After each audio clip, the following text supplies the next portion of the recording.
Yeah. What story we were talking? We're talking about getting back to normal, but words of power is our class. But tell us the story of Saturday Night Live and the castle. Or Yeah. About my favorite segment on Saturday Night Live ever called Goth Talk with Azrael Abyss, the Prince of Sorrow, and Molly Shannon and whoever her character was. I feel like it was Countess Cobwella, but I might be wrong. But Cersei Nightshade. Cersei Nightshade, exactly. Azrael Abyss and Cersei Nightshade.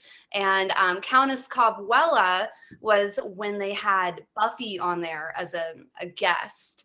But they had their own TV talk show on, what was it, like Sunshine Access, blah, blah, blah. They were spoofing The Castle, one of the biggest and only goth clubs in the whole country. It had so much cultural significance that it merited its own Saturday Night Live skit with Chris Kattan and Will Ferrell and Molly Shannon. So yeah, come to the Endless Night Ball at the castle. Azrael Abyss would. Maybe we can get him to come. Oh, I died. Bought my ticket. My plane ticket.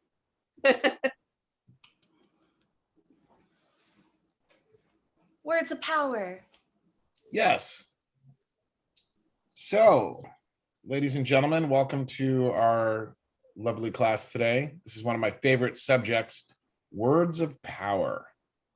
And words of power are words that have significant vibrations to them and create aeonic experiences. Aeonic is a term for an era. So, for example, on May 1st, 1966, a gentleman named Anton Szandor LaVey, if you don't know who he is, I've heard of him a couple times, shaved his head and declared it Anno Satanas I, and the age of Satan, the age of the satanic era, the satanic calendar. And that was Walpurgisnacht, which is the German version of Beltane. So I just spent a weekend in Salem wishing everyone happy Walpurgisnacht.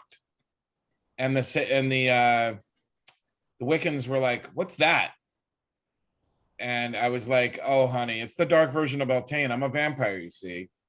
And I'm maypoles and fairies are very different in the Germanic lands. It's the German version. It's based on Saint Walpurgis, and it's bonfires, dragons, and when the veil between worlds is thinnest, and the demons and devils and fairies can come through. So any word can be a word of power, okay? And words of power are incredibly important. You can have a word like try, okay, which is oh yes, they have witch posters and flags all over Germany the night before Walpurgisnacht, and it's really cool. Walpurgis is one of my favorite holidays. It's the opposite of Halloween, and so in a compromise, Patty, what did we come up with? Patty here? I think she came in. Walpurgisnacht. Walpurgis. Sounds very Jewish. Yes. Or Belpurgisnacht. I don't know. We kept changing it. So vampires just call it the Dragon Festival. So we celebrate both. And it's one of the vampire Sabbats, the festivals of the vampire, where we burn big bonfires and run around a bonfire naked and summon the coven of the devil and the witches and vampires and whatnot. Well, the happy pagan hippies are dancing around a bonfire after a maypole day of maypoles and fairies and stuff like that. So you guys choose if you want. One's night side. That's why we did in Vampire Magazine, we did Dorian Dane was Walpurgisnacht on the back and Beltane on the front. And we actually have two covers for it. And that was my idea. I was a genius. So no ego here.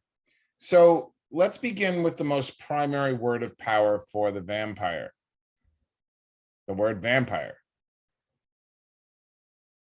Okay. And vampire with a Y is a very important term because John William Polidori, who was born in 1795 and died in 1821, was an English writer and physician. He is known as to his associates as a romantic and is accredited with the creator of the word, not the word, but the story, vampire. Mary Shelley wrote the book Prometheus at the same time.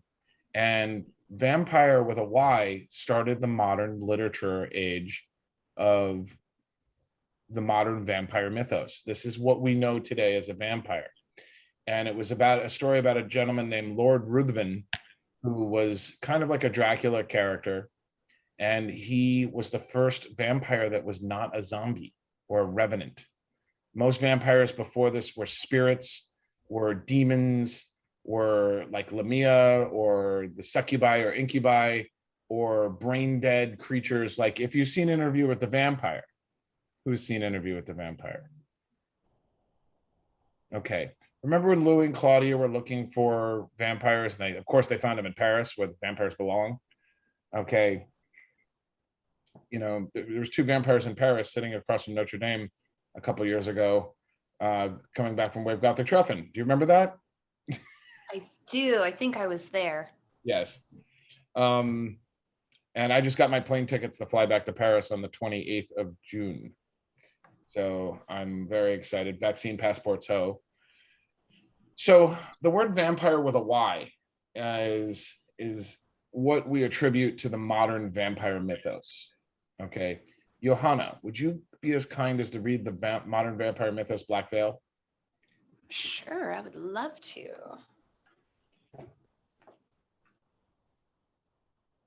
Don't tell Enobane I'm vaping. Enobane, he's definitely not vaping, okay? Cheers. Oh man, where is that?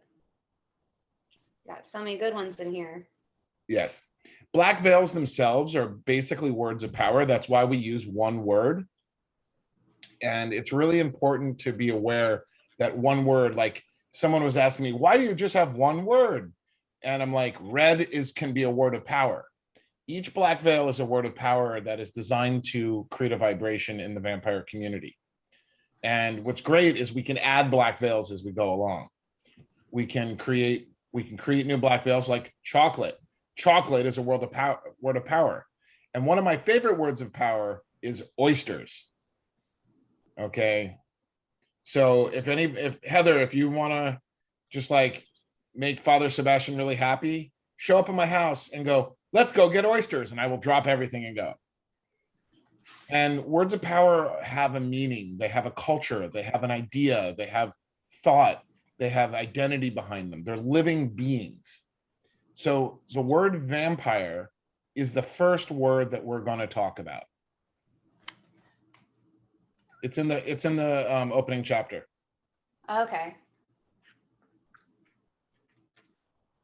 I have given all my black veils away. So I know you have. All my books have disappeared. All right, here we go. Do you want me to read Modern Vampire Mythos, correct? Mm-hmm. All right. The vampire mythos is defined in black veils as the collective impact of all the legends, film, literature, fantasy, and mythology related to the vampire from all time periods. From ancient times, almost every culture has included some sort of vampiric mythological figure in their superstitions and lore, ranging from the Lilith demons of ancient Sumerian and Jewish myth, the incubi and succubi of medieval folklore, the fairy-like Babaoan Sith of the Scottish Highlands, the Strigoi of Romania, the bloodthirsty gods of Central and South America, and the ghoulish predators of Asia and Africa. These past legends have collectively given rise to our own modern vampire mythos. One can say that this modern mythos began with the Romantic movement literary work of author John William Polidori, the short story The Vampire, published on April 1st, 1819, featuring the suave British nobleman vampire character Lord Ruthven. This more modern view of the vampire was expanded upon in Victorian literature works, such as the lurid serialized penny dreadful Varney the Vampire and the Gothic horror of Carmilla. Then, all radically changed with the publication of Bram Stoker's Dracula in 1897. And from there, the modern vampire mythos exploded into the mainstream culture in a very refined manner. The vampire mythos was truly defined and evolved in the 20th century. Through thousands of incarnations in film, television, literature, role-playing games, video games, merchandise, and even spawned an entire vampire lifestyle subculture. The biggest influences in the past 100 years on the vampire mythos, aside from Dracula, in films from 1931, 1958, 1979, and 1972, include Barnabas Collins from the Gothic daytime drama Dark Shadows, Anne Rice's Vampire Chronicles novels, and the tabletop role-playing game Vampire the Masquerade. All of these interpretations have influenced and illustrated what a modern vampire can be, one that is regal, aristocratic, the angelic anti-hero, who is immortal, powerful, and highly social, yet extremely independent. The vampire is a powerful being that many of us wish to become. We can see them reflected in our own primal desires and as a monster we can relate to and many times sympathize with. This is the modern 21st century vampire mythos. So as we can see, the modern vampire mythos began with Polidori's vampire. And the spelling of the vampire with a Y is a word of power. It's an aeonic word because it created an era. It released a new vision of the vampire. So that is our first word. Okay. And we are going to now talk about Zephyr, which is the Black Veil's version of the word Kefir. Okay, which you've heard, Kepiru, Kepira, Kepira. And Johanna, could you kindly read the Zephyr Black Veil, please? Yes.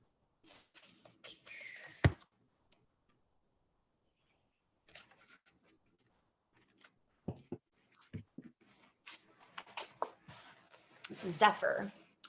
Zephyr is the central power word of the Black Veils and refers to the metamorphosis of vampiric awakening, evolution, and transformation of the self. The term, as spelled Zephyr, X-E-P-E-R, was brought into modern esoteric usage by the Temple of Set and inspired the concept in the Black Veils as Zephyr, spelled Z-H-E-P''R. The word comes from the Egyptian Kefir, which can be translated as to come into being, to become, and transformation.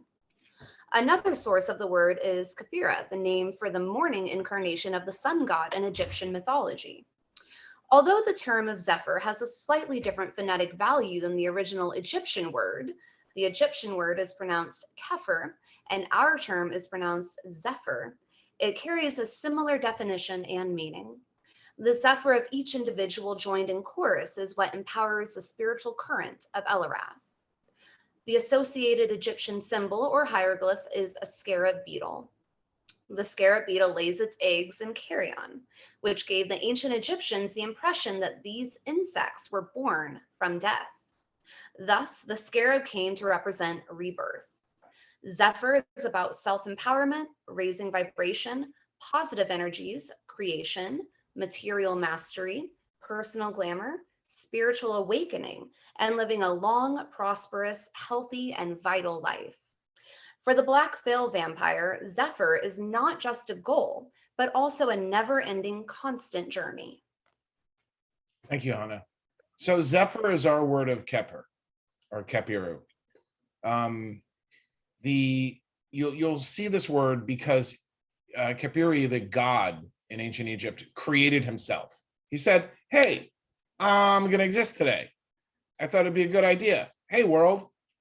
And that is the choice of a vampire, to embrace Zephyr, to evolve, to the metamorphosis from human or a muggle to vampiric consciousness, studying, consistently refining, transformation, evolving. And that's why the Black Veils is designed to basically embrace everything that works. Everything that exists in the Black Veils is a nexus between all the vampire mythology. So a Black Veil vampire can use things from the Temple of Set or the Order of the Vampire, from the or they can use things from the Temple of the Vampire, or they can find things that exist and they see patterns and they collect them and they evolve them. And each individual's journey is individual. So what we're going to talk about today, okay, is our revised initiation system that is going to go into the next edition of Vampyre Magick, the Sanguinomicon, which comes out in September. Okay, so there's several words of power. Okay, Zephyr, let's clarify something. Zephyr, okay, means the west wind. You see boats called that and sailing, and that is just rebranding of another word, Kefir. Okay, and I believe that it was first spoken by Septepi the second. And Obain, do you know anything? Am I right? Okay. And Aeonic words are words of power that create a vibrational change in the universe, and they create a current. So for example, Crowley spoke Thelema. He was in a pyramid and was like, hey, I'm going to speak Thelema. And it created an entire religion that affected LA and Jack Parsons, and gave birth to Wicca, and gave birth to things like Scientology. Okay, so words can have supporting words, and all Aeonic words, all words of power are incredibly important because they are living beings. There's egregores attached to each one. And for those everybody is clear on what an egregore is? Okay, because the next class is going to be the hierarchy of thought forms. Okay, that's next week. So speaking Aeonic words is something that is charge of a magus. Okay, and a magus speaks an Aeonic word, and it's their job to get that Aeonic word to take effect. Now, some Aeonic words do not have, they affect things, but the word itself exists, but the people don't know about it. Okay, for example, Elarath. All right, I encountered the word Elarath in 1995. And if you can look at the vampire community, all right, the vampire community came out public after that period of time. That's when these self-identified vampires were basically able to go in public. It created the Aeon of Elarath. If you look in Black Veils, the first year is 1995. Now, a couple major elements happened in 1995. Okay, the first thing is the vampire community came to New Orleans in mass. Why? Because Anne Rice did the Memnoch Ball. Vampires in the Consciousness of Humanity was brought into play with New Orleans as the capital of American vampires in 1995. 6,000 people descended upon New Orleans that year. And when I heard the word Elarath, I was in a nightclub called Limelight. Okay. And this club was at 666 Avenue and 20th Street in New York. It's a deconsecrated church. And I learned many things, but that word, Elarath, that's why we say Hail Elarath. We're hailing an Aeon. Okay. It is the job of a magus to become an abscissimus, or someone who their word is known. And then it's like, once the word is known and it's in play, it becomes a part of the universe. And it is much like a father giving his daughter away.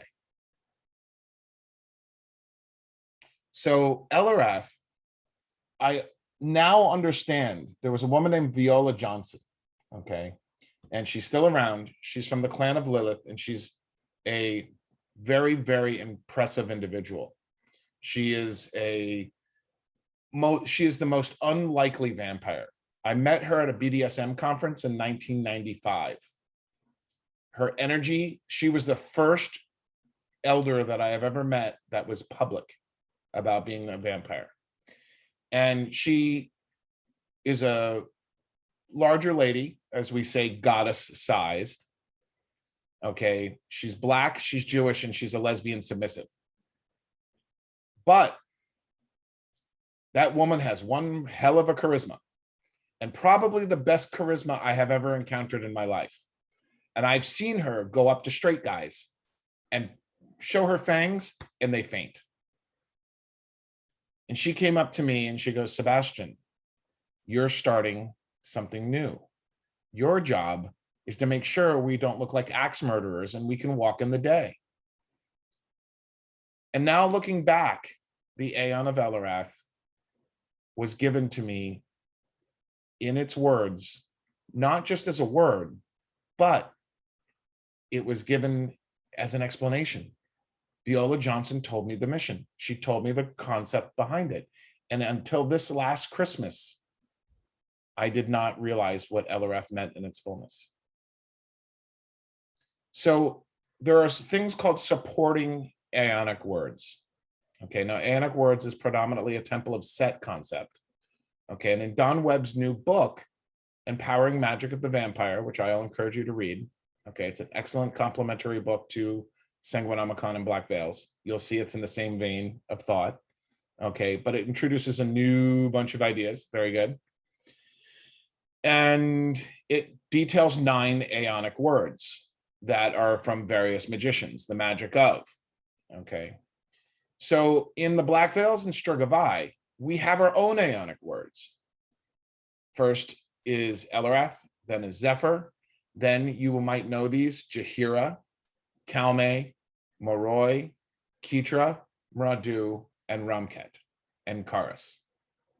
We're going to go through each of those definitions tonight, okay?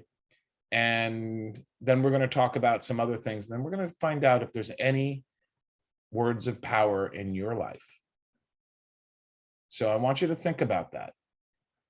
Okay, the Aeon of Elarath started in the 17th of August, 1995. The mission was given to me by Viola Johnson. And I think if you look at the history of the vampire subculture, the synchronicity is pretty clear. And the vampires evolved as a public subculture. You could be public about being a vampire and not looked at as a wacko today. And, you know, Viola Johnson said, Sebastiaan, your job is to make us not look like axe murderers. Now, there was vampire stuff before that, like the Vampire Exchange, Temple of the Vampire, Order of the Vampire. But the thing is that was the catalyst. That was the time, 1995. Interview with the Vampire just came out the year before. 3 years before that, in 1992, we had a really badass movie that introduced us to absinthe called Bram Stoker's Dracula. And afterwards, vampires started coming out in the day. That was the catalyst. That was the shift of things. So, for example, Vampire the Masquerade, the LARPs were at the height. And the vampire community from 1991 to the year 2000, okay, to the year 2000, 1995 was the middle year. But from 1991 to 1995, the vampire community would hide and gather in the goth clubs and the vampire role-playing games. All the people of my generation of the vampire community were using Vampire the Masquerade terminology to use as a language. And what Elarath did was the catalyst of separating that time frame. The current of Elarath began when we took off the masquerade and we dropped the veil and picked up the black veils. And what I find really interesting was 1995 for the VC, the vampire culture, the vampire community, was the most important year because of that shift. And right in the middle of it was the revelation of Elarath. So over the years, I've discovered other supporting Aeonic words. And the first is Jahira. Okay. What does Jahira mean? It means to initiate. It means to come forth by day. It's a word where we talk about the 7 Dayside principles. And the 7 Dayside principles are cult of one, creativity, social dynamics or glamour, wellness, solvency, preservation, and perpetuity. And we'll go into that in a class, and that's to come forth by day. So book 1 of the Black Veils and book 0 and book 1 of the Sanguinomicon are detailing the Jahira ascension. Okay. Understanding that word means you initiate into it. Saying I am Jahira is important because it says that you come forth by day, that you have that ability to master the Muggle world. Okay, mastery of Muggles. That sounds good. So it's I was gonna say it's Metallica's Unknown album. The next is the word Kalme. Okay, a lot of people in the vampire community do not understand what the word Kalme is, but it's not an elder, it's not a fledgling, it's in between. But the Kalme's job is to come forth by night. Okay, it means the keeper of secrets, brother or sister. In the older Sanguinarium term, the address that you would give a Kalme would be Sir or Dame. It's like kind of like being knighted. Now, Kalme come forth by night, which means that they learn about energy. They're beyond ambient energy. A Jahira will focus on ambient energy. A Kalme will focus on direct interaction with the night side, which is to gather energy in a tactile and deep format and transmute that energy through ritual known as communion with the current itself and transmute that into ambrosia. Okay, learning how to gather life force on an intermediate level. And Kalme often begin to vibrate with one of the Aeonic words of Kitra, Madur, Romket. We'll have Johanna bring us those words in a moment. Then there's Moroi, okay, which is in the next edition will be called Mora. And Mora means nightmare, and they come forth by twilight. And that is about astral projection and going into the astral, and that is a vampire adeptus. So knowing these 3 words, spending 1 year on each one, being able to use them and the teachings within, okay, is the path of the Strigavai, the living vampire witch. Chorus is a priest or priestess. You need to be a Moroi or an adeptus to become a Chorus. And a Chorus knows the 7 vampire sacraments. So let us go to Kitra, Mradu, and Romket, the pulses of the current of Elarath. Johanna, would you mind reading those 3 pulses?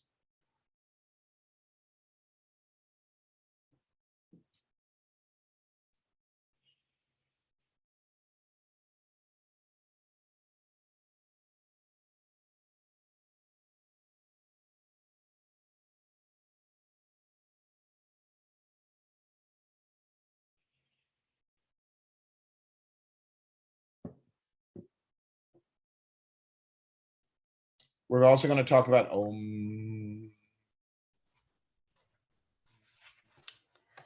Pulses. Pulses within current help members of the family to focus on specific Black Veils and are known as the great houses of the legacy. They each represent a different archetype within the current. There are 5 major pulses, including the Mradu, or warriors, the Romket, or the magicians, the Kitra, or the lovers, Samedi, the hosts, and Elarath, dragons. Pulses are inspired by Carl Jung's concepts of archetypes and collective unconsciousness. first introduced to the vampire community through House Keferu. The Maradu, or warriors, focus on the black veils of chivalry, loyalty, honor, warrior, nobility, and love. They are the guardians and protectors of the current. The Romket, or the magicians, focus on the black veils of knowledge, magic, creativity, dreaming, and wisdom. They are the inspiration and directors of the current. Ketra, or the lovers, focus on the black veils of witch, romance, seduction, libertine, and dance. They are the weavers and counselors of the current. Samedi, or the hosts, focus on the black veils of hospitality, decadence, humor, absinthe, music, and rock and roll. They are the acolytes of Fred Samedi, the guardian spirit of the Endless Night events. And Elarath, or dragons, focus on the black veils of immortality, apotheosis, sorcery, mastery, and dragon. They are the priesthood of the current and are made up of other pulses. So as we see here, these are pulses that are emanating. They're supporting aeonic words. They're supporting words of power. Like first you have vampire, then you have Elarath, then you have Ketra Mardur and Romket, which form a trinity, and then you have a special pulse with Samedi, and then all of them are supported by black veils. So the layman's book, if you want to refer someone to something that is easy to read and easy to comprehend, is the black veils. And the black veils were expanded. Originally there were 7 black veils, and then there was 13, then there was 7 again, then there was 5. So what I did was I just expanded on them, and I made them words of power that all support the vampire current, the Aeon and the Aeon of Elarath. So oysters have been adopted by vampires. So let's talk about Ketra. Johanna, could you read Ketra, please?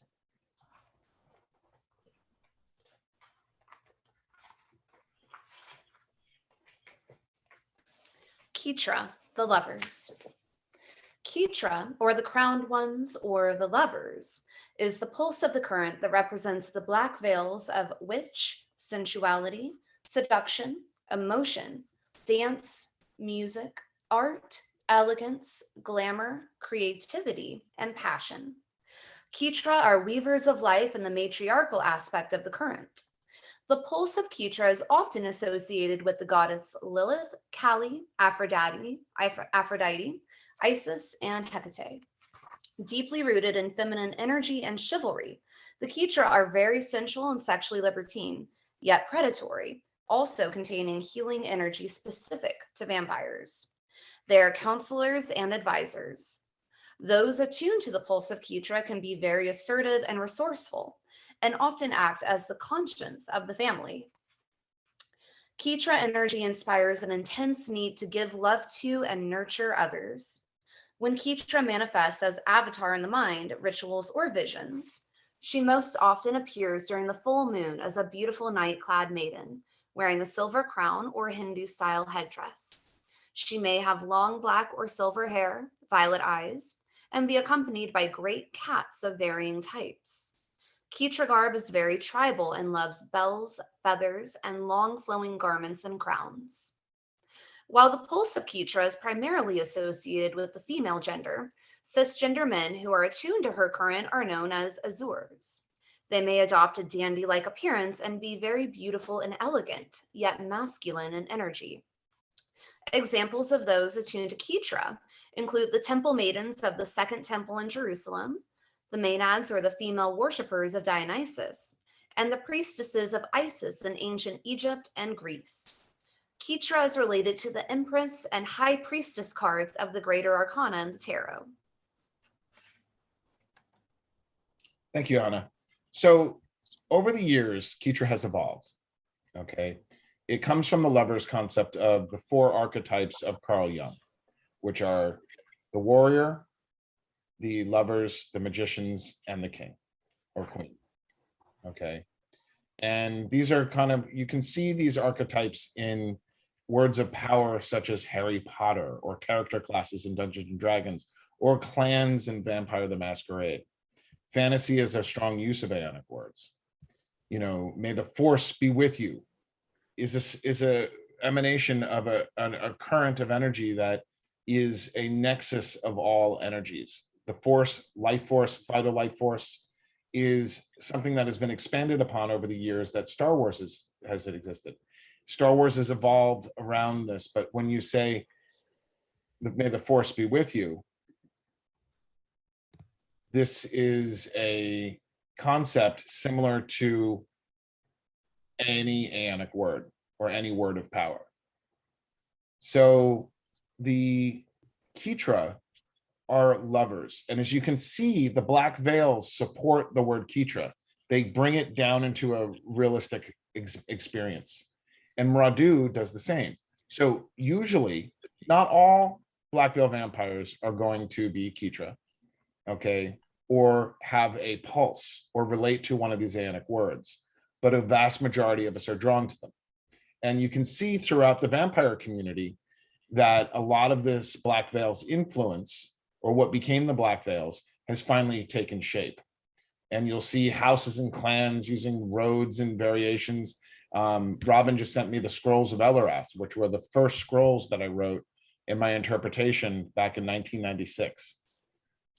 So the pulse of Ketra is the subcurrent, the supporting Aeonic word to Elarath, and Ketra, Mradu, and Romket are the foundations of like a trinity that uplift the current of Elarath itself. So let's talk about what's next. Did you want to talk about the other pulses like Romket or Mradu? Ketra, Mradu, and Romket. Yep. So we also have then, let's talk about Romket, the magician. Romket, the magicians, are the pulse of the current which embodies the black veils of magic, ritual, dreams, mastery, inspiration, and will. Unlike those attuned to the pulses of Mradu or Ketra, the initiates of the Romket are equally likely to be male or female in gender. Romket energy is often related to deities such as Thoth, Hermes, Vishnu, Artemis, Ixchel, and Brigid. Romket energy is attuned with inspiration and the will to bring dreams into reality. This makes those attuned to the Romket well suited for leading rituals, performing scholarly work, and undertaking creative endeavors. The personality of Romket is often very serious with a narcissistic bent, yet with a hidden reserve of humor.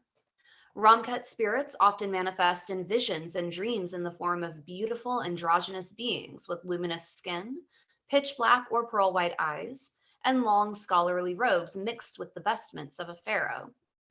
Those attuned to the pulse of Romket are highly focused in lucid dreaming and astral projection, meditation, communing with spirits, and accessing the Akashic records. The realm most associated with the pulse of Romket is that of dreams and the mistress of abstract thoughts. The tool of Romket is the rod or wand and is used to direct intent. Its vestments are long academic robes or priestly attire. The totem animals of Romket are the birds of prey, such as the owl, which is also associated with wisdom, and the snake, which is associated with wisdom, language, and healing. The pulse of Romket is related to the magician and the Hierophant cards of the Greater Arcana and the Tarot. So the Romket are, as the Ketra, are predominantly female, okay, with strong balance of about 25% masculine energy. The Romket is androgynous, okay? It's a balance between male and female. That is why the description of the Romket in the book, the tarot cards that we have in Black Veils, it's an androgynous entity because it's a balance of male and female.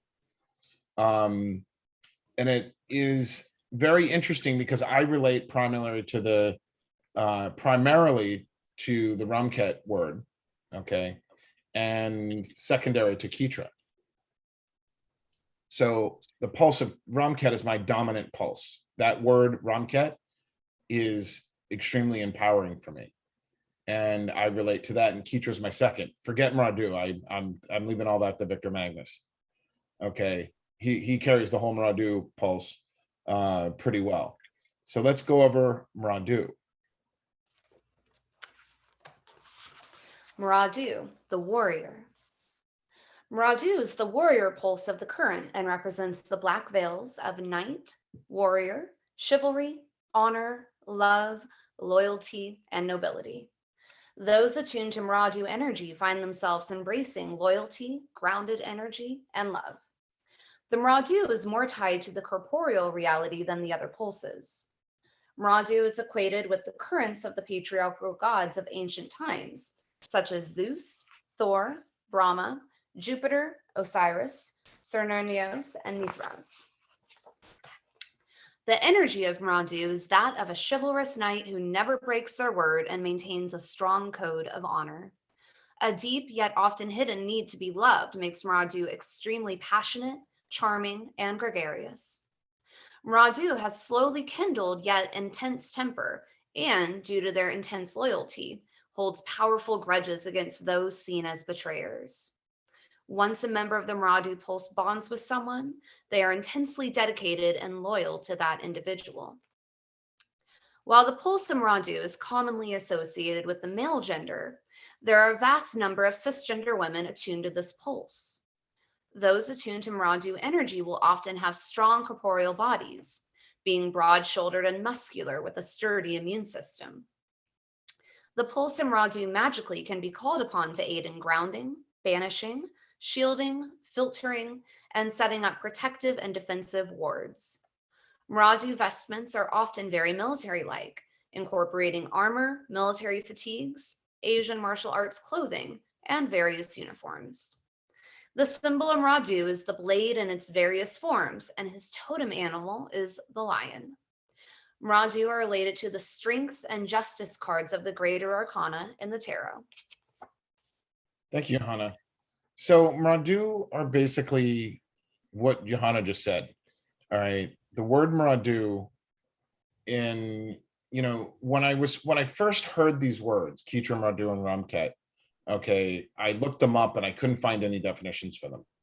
The words just kind of popped out of the universe into my head. I remember one night, like, for example, when I was like, I finally got it, but I still don't know what it means.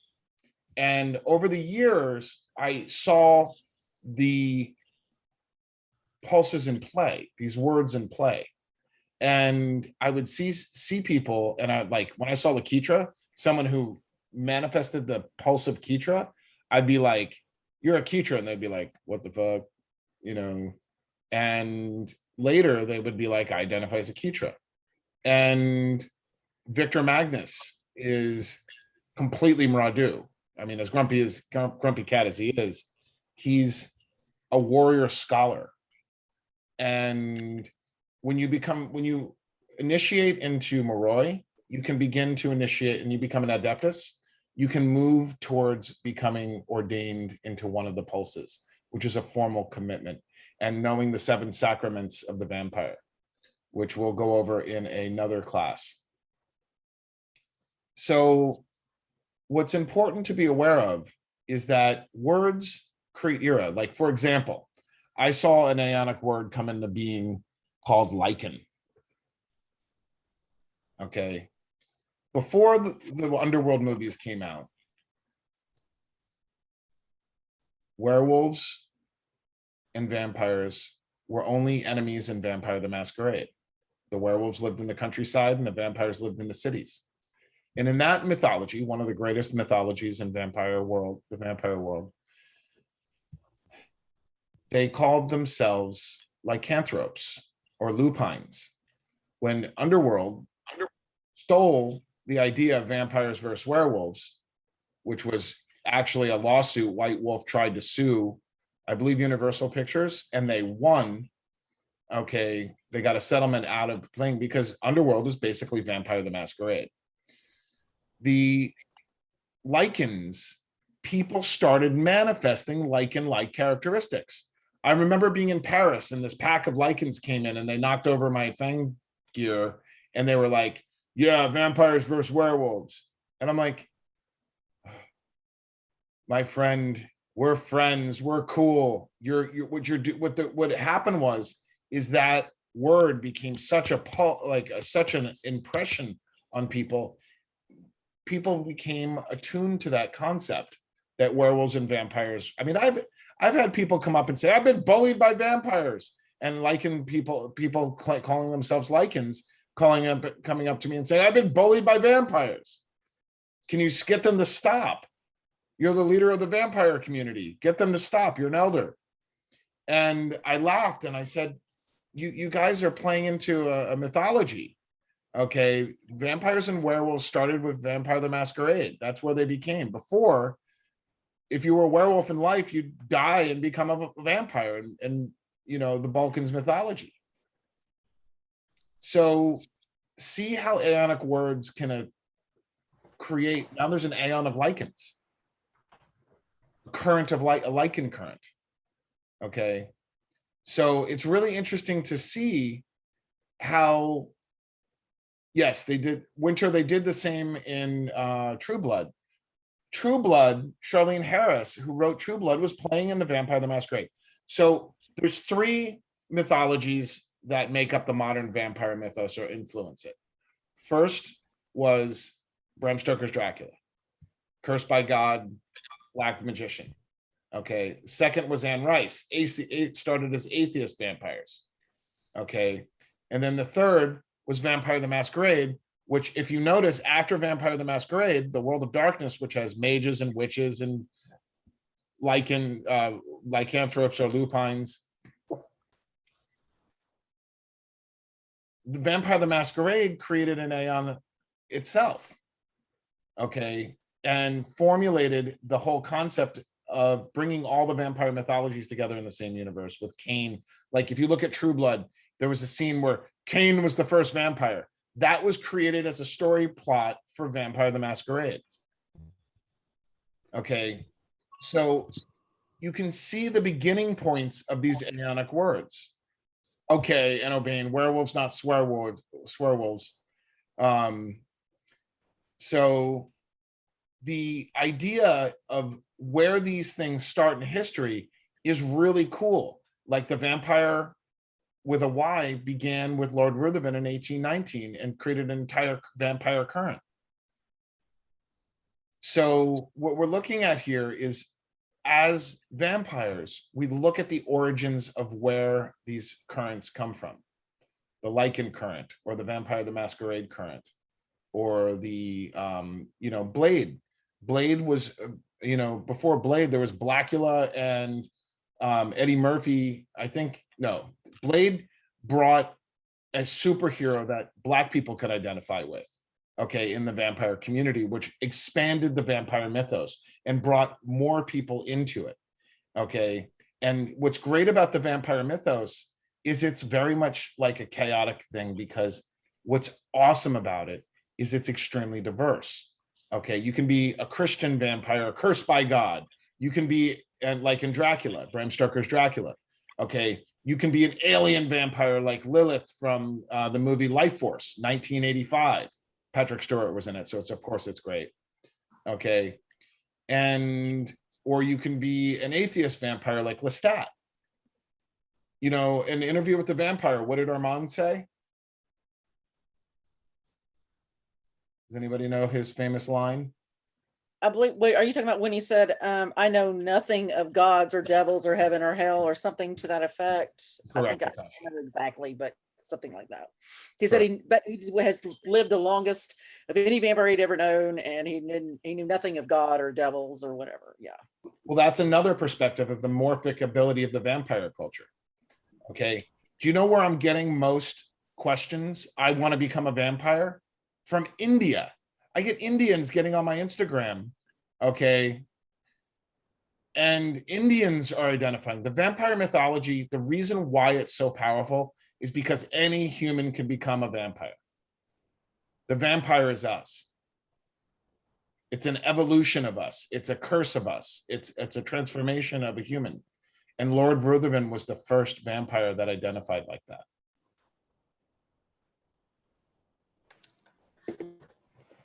So, So say we have another and very, very important word to get to in this same section if you're ready. what is that? Elarath. Okay, let's read the Black Veil of Elarath, and then we're going to go into open it up to questions, and I'm going to share with you something that I discovered as a word of power that is not particularly vampire. Elarath. Elarath, the vampire dragon, is the oldest and most central pulse of the current. Elarath is charged with guarding the spiritual blood or the current of the family. Elarath represents the black veils of chaos, gnosis, transhumanism, apotheosis, Zephyr, and immortality. Elarath does not identify with any gender and is so abstract that no full image can depict it, except for the varied reflections in the dragon's eye. Elarath is dedicated to furthering the prosperity of the family and its culture and mysteries. The priests or priestesses of Elarath are in direct communion with the current. Communion with Elarath is best performed through the balance of other pulses, which act as intermediaries that human consciousness can interpret. It is very difficult to fully contact Elarath as it is too chaotic and primal. One can compare Elarath to a force of nature like a hurricane or a blizzard. Elarath has a discrete consciousness that at some times may seem awkward and sentient, while other times as blindly primal as any beast of the wild. Many who cannot understand Elarath create fabricated stories to explain its origin or nature, and may even deny its existence. However, disbelief will only fuel Elarath's existence as much as belief. Those who have indirectly or directly crossed it have felt its wrath as Elarath wreaks havoc upon those individuals in glorious retribution.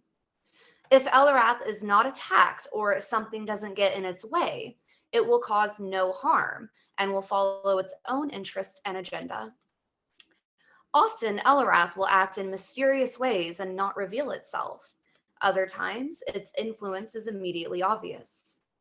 Elarath's sigil is the dragon's eye, representing the gateway to the higher self. Its direction is west, and its totem animal is, of course, the dragon.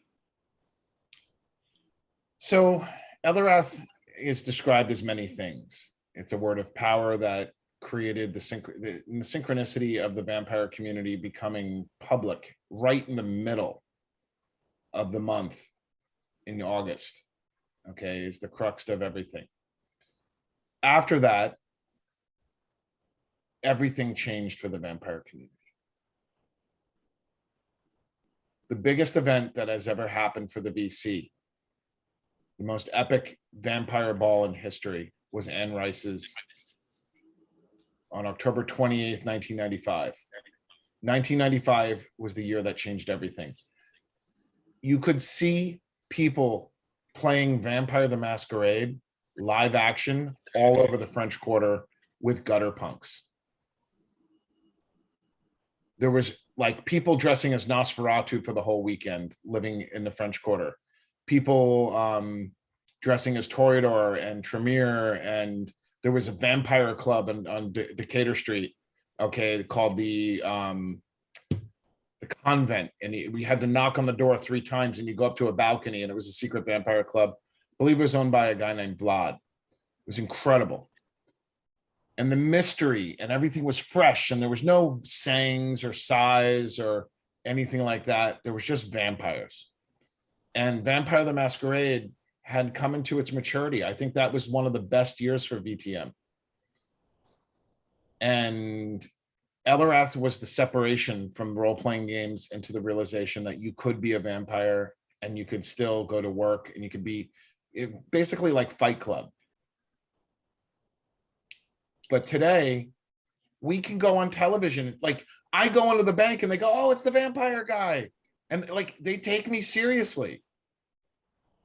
like my father even takes me seriously. My father's liking everything I'm doing. Like I did a whole ritual on Facebook, okay, on Instagram, and I posted it on Instagram, and my father liked it.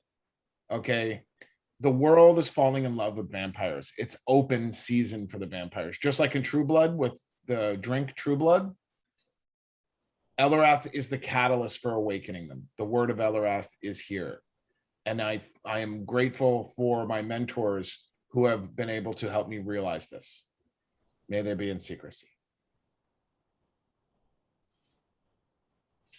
So we live in a great time for vampires.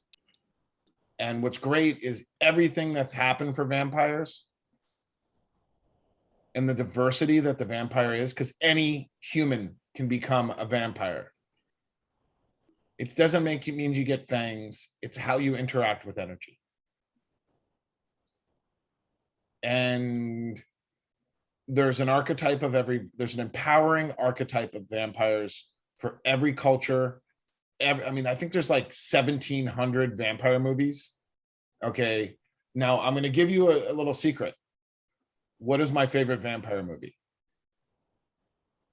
Anybody know? Put it in the chat. All right. I love Lost Boys, but it's not Lost Boys. That's not my number one. I'm curious to see if you guys guess it. Nope. Bram Stoker's Dracula is amazing. It's awesome. But no.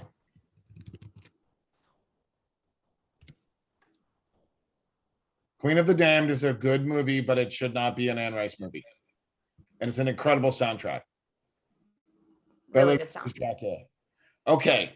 I'll give you a hint. Evil is good. Evil is good. Evil is good. Okay, anybody guess it?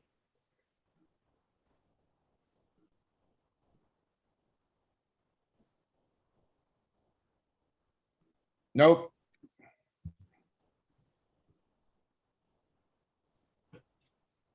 Nope. I'll give you a hint. Okay, all these movies I love. They're great movies, and they're highly impactful for vampire culture, but my favorite vampire movie is Vampire in Brooklyn. Eddie Murphy. I grew up with Eddie Murphy. I love Eddie Murphy. And what I love about the mythology of Vampire in Brooklyn is when it opens up, his fangs are great. Eddie Murphy is incredible. I watch it probably once a month. Okay, you know how Eddie Murphy does different characters? And it is the silliest movie because I don't take myself seriously. But I was gonna say, have you met the guy? Well, no, I didn't meet Eddie Murphy, but I would love to meet him. No, I mean, have you met you? You love a good laugh. Well, yeah, and vampires, like if you take yourself too seriously, you go cuckoo and your ego gets big and you get out of control. You got to have some sense of humor. So Vampire in Brooklyn is my personal favorite vampire movie, but it's not the movies that I think affected the vampire culture. If you look at my on YouTube, I have Father Sebastian's top 10 vampire movies. Okay, that's based on the effect that it has had on the culture. Yes, when his ghoul loses his hand in his ear. I have not seen Blackula, but what I love is Eddie Murphy and the way he looks and how many different characters he plays in the movie. And my favorite line is "Evil is good." Okay, because he was like, "Yeah, we got all the evil. Evil's good," and he was a preacher. So that's my favorite vampire movie. What We Do in the Shadows is a great movie, but still not my favorite movie. So remember, my friends, evil is good. Hell Elarath.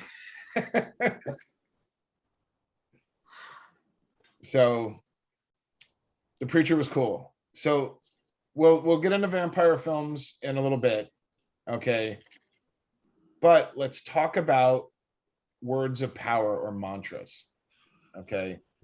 And there's a really important one called Om. Okay. And the syllable Om is first mentioned in the Upanishads, a mystical text associated with the Vendetta philosophy.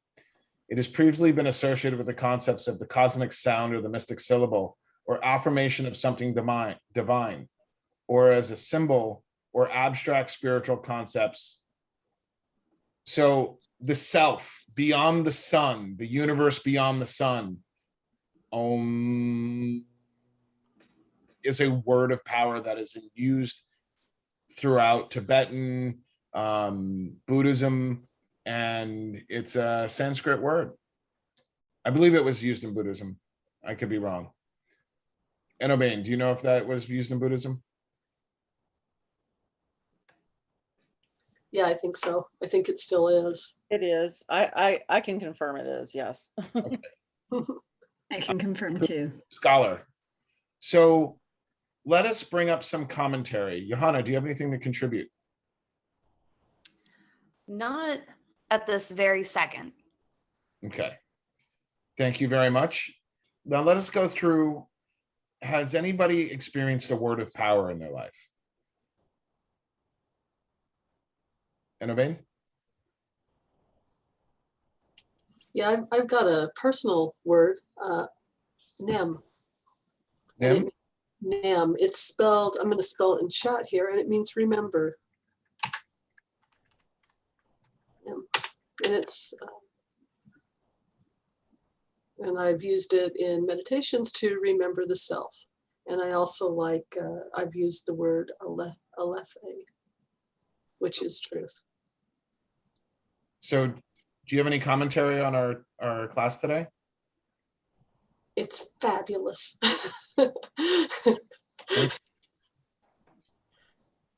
So I think we covered a lot. So let's hear, anybody else have anything to contribute? I know Heather probably is thinking of something.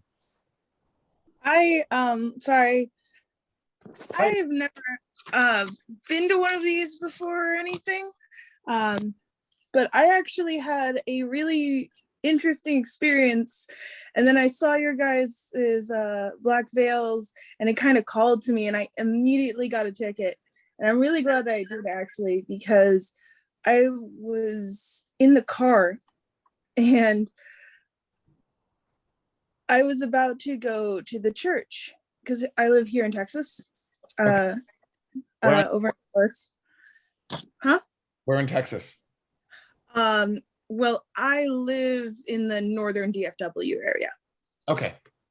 So the church was my go-to, and I was actually on my way to the church Sunday night, and I was calling to Lilith because recently she had entered my life through a coworker, actually. She said that she felt compelled to dedicate herself to Lilith, and she felt compelled specifically to come to me and talk to me about this. And then I felt like a calling to her more and more recently. And then as I was speaking to her on Sunday, the very first word that you mentioned, Zephyr, I said that I am Zephyr, and I have never heard that word before. And I knew instinctually it started with a Z. I kept trying to put an X in front of it or something, and it was not working. It's like, no, that's not the word. It's Zephyr. And it was just a very intense night, to be honest with you. Mm-hmm. One of my words of power, by the way, recently has been Heath, and it means health. It's a healing power word. Oh, cool. Yes, I'm actually. You feel revitalized? I've been going through a lot of health issues, and recently had to get one of my teeth replaced, and so it's been in a lot of pain. And as I say the word, I can actually feel myself healing more and more. Oh, cool. So it has been very powerful for me. I'm an instinctual. For me, I was born this way. My power comes from the wind. It is natural. My mom was actually the one who was like keying me into this when I first started. And I've always felt instinctually drawn to the vampire lifestyle. And as you've been talking about the words Kitra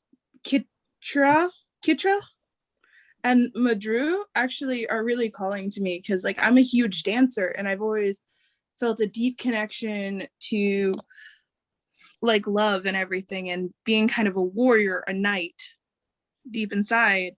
And this is mind-blowing to me because there's just so much correlation and symbolism, and like I really don't know what to say. I wanted to share that like I was calling to Lilith, I was asking her to guide me that day, and I felt that I needed to say I am Zephyr, and then here I am listening to this, and I'm like, yep, I need to get the book, I need to get deeper into this, there's something going on. Well, thank you. Thank you for sharing that. That's really beautiful. Yeah, thank you very much. Pronunciation, it's for future reference, Zephyr. Zephyr. Zephyr. Zephyr. Zephyr. There you go. May the Zephyr be with you. We say And may the also- Zephyr be with you. Star Wars Day stuff. And then it's Mradu. Mradu. Mradu. Okay. Okay. Thank you. Sorry. And, Probably my mind transitioning it weird. Obviously things come out a little. well, when you read it on paper, it's different because we don't really speak these words publicly outside of our intimate community. You know, there's one thing that's important to be aware of. Okay, there's different vampiric traditions, just like there's different traditions of paganism. Okay, you have traditional witchcraft, and you have Wicca, and then under Wicca you have Alexandrian, Dionysic, Gardnerian, Calbit. You know, like you have all these different traditions. Black Veils is a nexus of all traditions.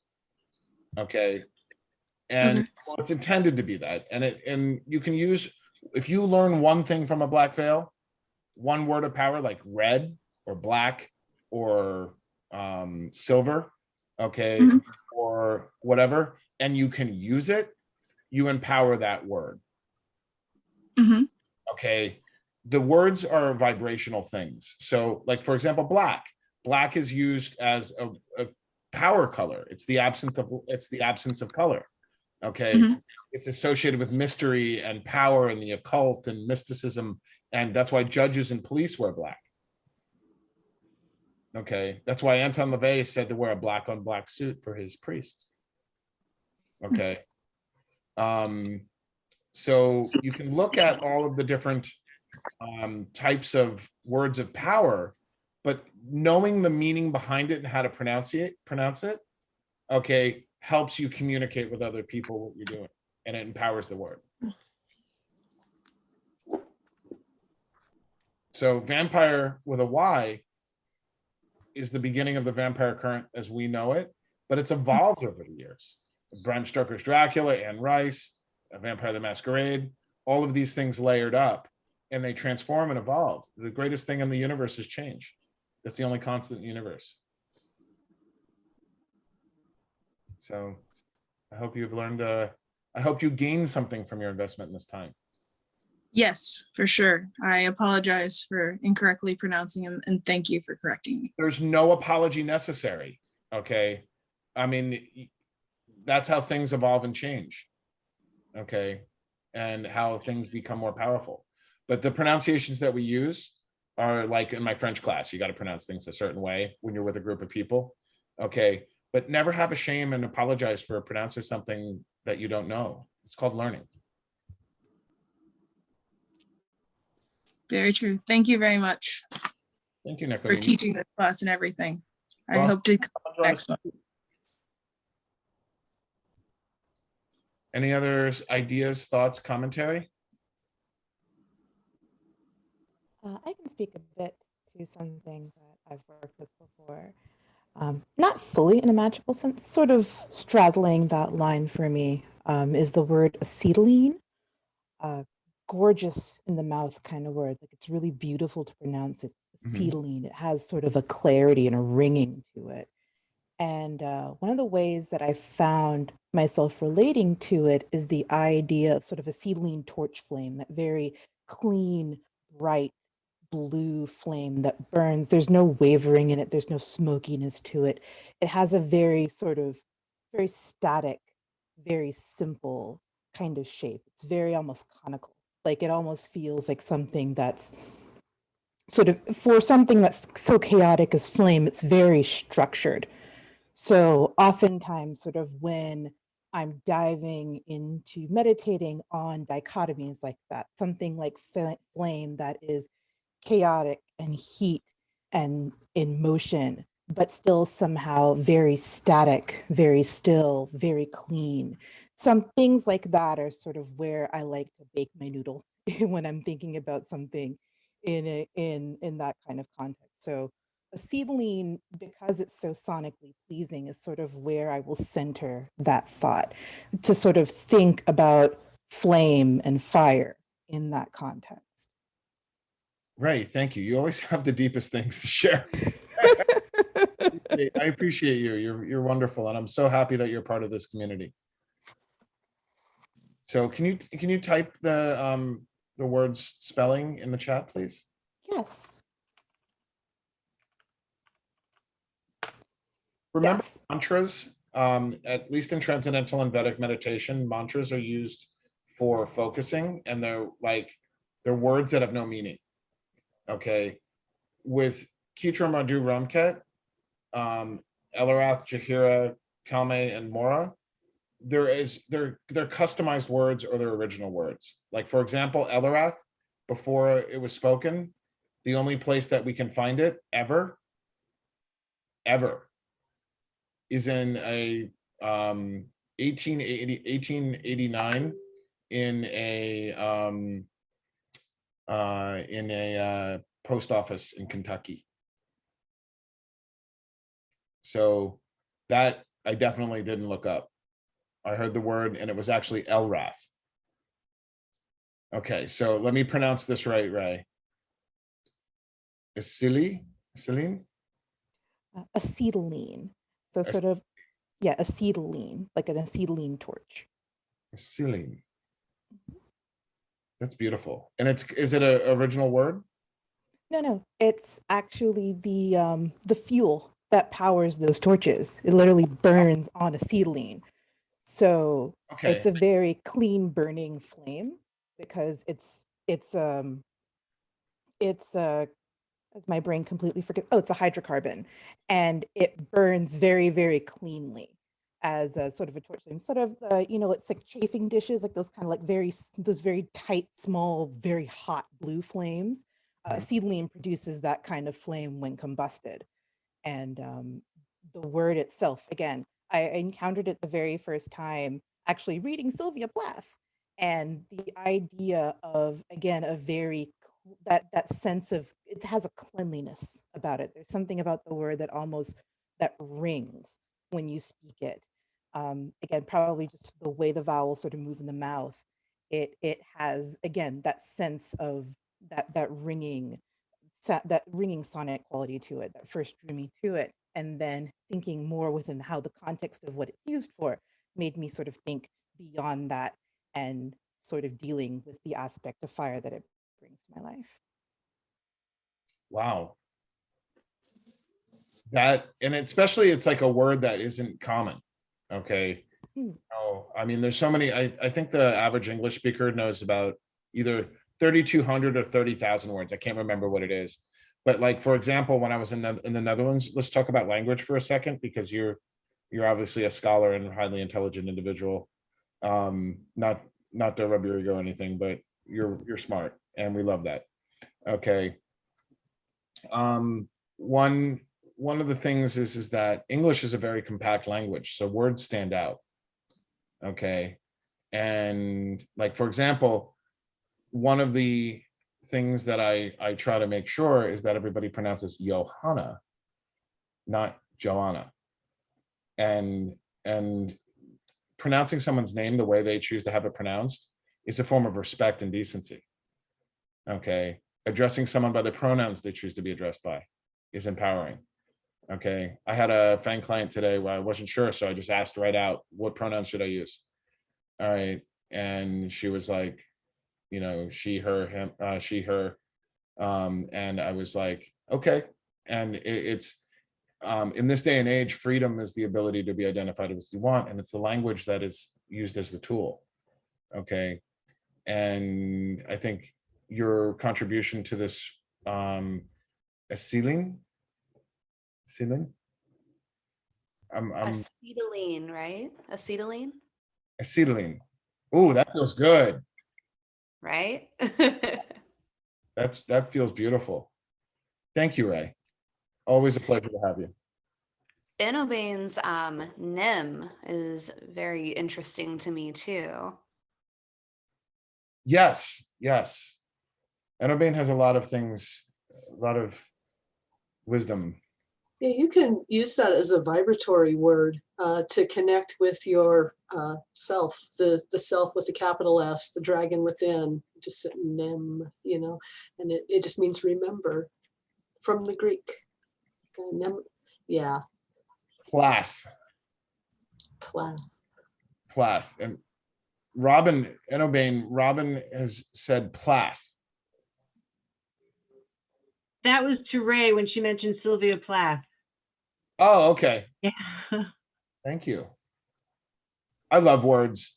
I love wordsmithing and then defining the words. You know, I had such a lovely time revising Black Veils and having it like, it was so wonderful to like take all these words and put them in one place and then like see the evolution of how people put them into play. And when people go oysters, okay, now everybody gets excited. All right. I know Johanna and I are going to be chowing down on oysters. All right. Earliest community, because, you know, in the last year and a half, the only time I've seen Johanna is in New Orleans. I think we need to figure out how many oysters we would have eaten together if we had a normal year. And just to restore the order of the universe, we need to make up for lost time. Well, you know what's great about Vegas? There's a 24-hour oyster bar with $2 oysters. You know, it's great about Vegas. We're going to be there. Oh, Babylon, baby. Yep. Sorry. I love people. We love you, Winter. Oh, just so you know, I have a word for you, Father Sebastian. What is My that? mom used to call me her little cucinare. It means her little cook. Okay, you're spotlighted. Tell us, what is it again? Her little cucinare. In Italian, it means her little cook. Okay, everybody in class, someday, Winter is going to come. We're going to give her the kitchen and have her go nuts. Okay, the little cucinare is going to have, we're going to, like, for example, in Black Veils, there's a word called convivium. Okay, and so I asked my friend Dario, all right, Strigavai SF, I'm like, Dario, can you help me with something? I'm trying to find a cool word for banquet. And he's like, by the way, convivium. Okay, so a convivium is a way of cycling energy with food and a ceremony, and it's a Roman banquet. It means to bring people together with good energy and share good energy over food, and because you're experiencing life force. It's always fun. Sunday dinners. We can do well. Officially, my Jewish neighbors said, Sebastian, do you have a vampire Sabbath yet? And I'm like, yeah, every 2 months we have a Sabbath, you know, on the wheel of the year. And he's like, no, man, I'm talking like a day you do turn off your phone, you relax, you chill out, you eat, you do some magic. Okay. And, you know, Friday for Jews is Friday night, and it's all about food. Okay. So the convivium, because most vampires work weekends, all right, they said the vampire Sabbath should be Monday night, Sunday to Monday. So take it off, guys. Take Sunday to Monday off. You know, we don't go on a lunar calendar. We go on a Christian calendar. I know it's vampire weirdness, but remember the word convivium and look up that Black Veil. It's really, really cool. And what you want to do is with Black Veils, you want to be able to use them in life and create vampire and amplify the vampire current by putting them into play. So thank you, Winter. Little cucine. Cucinare.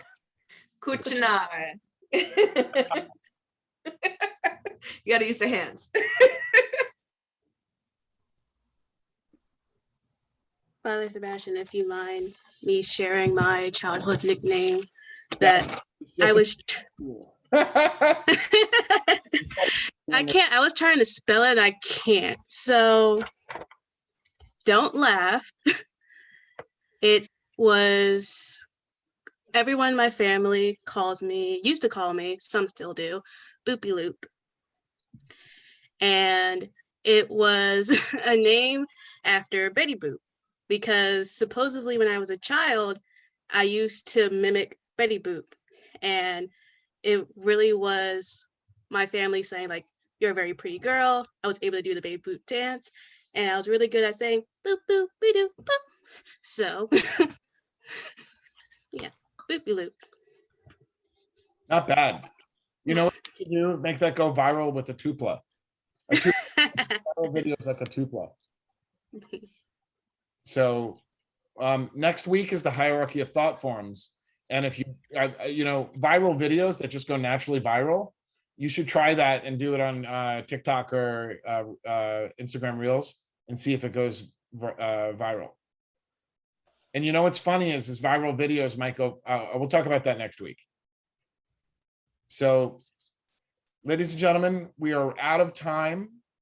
I want to thank you all for joining us. I hope to see you at Babylon. We are doing a virtual event and an in-person event. Okay, so for those of you who have experienced long black veils and endless nights, what's going to be great is there'll be a virtual event happening at the same time as the physical event, and there'll be crossover between the two. So you will not be missing out if you cannot make it to Vegas, Winter.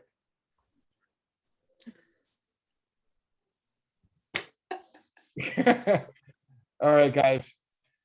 Thank you very much. You've been a lovely class. Johanna, thank you. You did great. Everybody, I'm going to the Vampire Lounge for mozzarella sticks. And I'm going to eat Greek chicken for my birthday. Love you guys. It's your birthday? Sunday it is, so I won't see you guys till next class, though. Happy early birthday, and I can't wait to see you at the castle.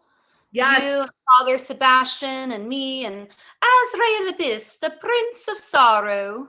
Oh my God, we all got to go out and get like dinner or something like before. Yeah. Convivium. Yes. Vampire banquet. Absolutely. Take care, everybody. Bye, guys. Good night. Thank you.